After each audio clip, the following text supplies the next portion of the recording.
اے پیغمبر، جب تم سے میرے بندے میرے بارے میں دریافت کریں تو انہیں معلوم ہو کہ میں تو تمہارے پاس ہی ہوں۔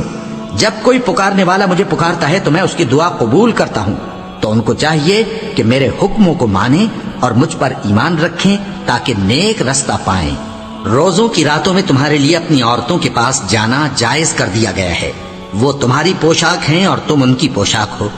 اللہ کو معلوم ہے کہ تم ان کے پاس جانے سے اپنے حق میں خیانت کرتے تھے، سو اس نے تم پر مہربانی کی اور تمہاری حرکات سے درگزر فرمائی، تو اب تم کو اختیار ہے کہ ان سے مباشرت کرو۔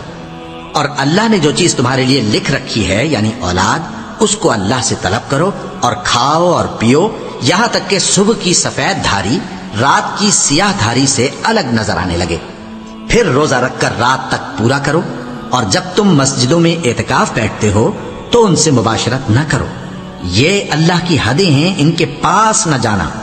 اسی طرح اللہ اپنی آیتیں لوگوں کے سمجھانے کے لیے کھول کھول کر بیان فرماتا ہے تاکہ وہ پرہیزگار بنے، اور آپس میں ایک دوسرے کا مال ناحق نہ کھاؤ اور نہ اس کو رشوتاً حاکموں کے پاس پہنچاؤ تاکہ لوگوں کے مال کا کچھ حصہ ناجائز طور پر کھا جاؤ، اور اسے تم جانتے بھی ہو۔ اے پیغمبر، لوگ تم سے نئے چاند کے بارے میں دریافت کرتے ہیں کہ گھٹتا بڑھتا کیوں ہے۔ کہہ دو کہ وہ لوگوں کے کاموں کی میعادیں اور حج کے وقت معلوم ہونے کا ذریعہ ہے، اور نیکی اس بات میں نہیں کہ احرام کی حالت میں گھروں میں ان کے پچھواڑے کی طرف سے آؤ، بلکہ نیکوکار وہ ہے جو پرہیزگار ہو، اور گھروں میں ان کے دروازوں سے آیا کرو، اور اللہ سے ڈرتے رہو تاکہ کامیاب ہو جاؤ۔ اور جو لوگ تم سے لڑتے ہیں تم بھی اللہ کی راہ میں ان سے لڑو، مگر زیادتی نہ کرنا، کہ اللہ زیادتی کرنے والوں کو دوست نہیں رکھتا۔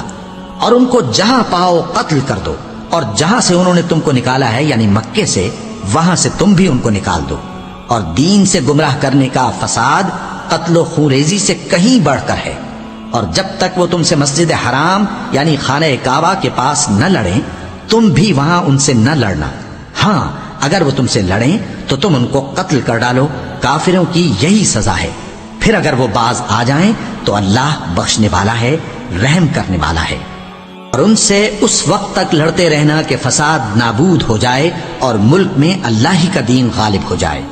پھر اگر وہ فساد سے باز آ جائیں تو ظالموں کے سوا کسی پر زیادتی نہیں کرنی چاہیے۔ ادب کا مہینہ ادب کے مہینے کے مقابل ہے، اور ادب کی چیزیں ایک دوسرے کا بدلہ ہیں۔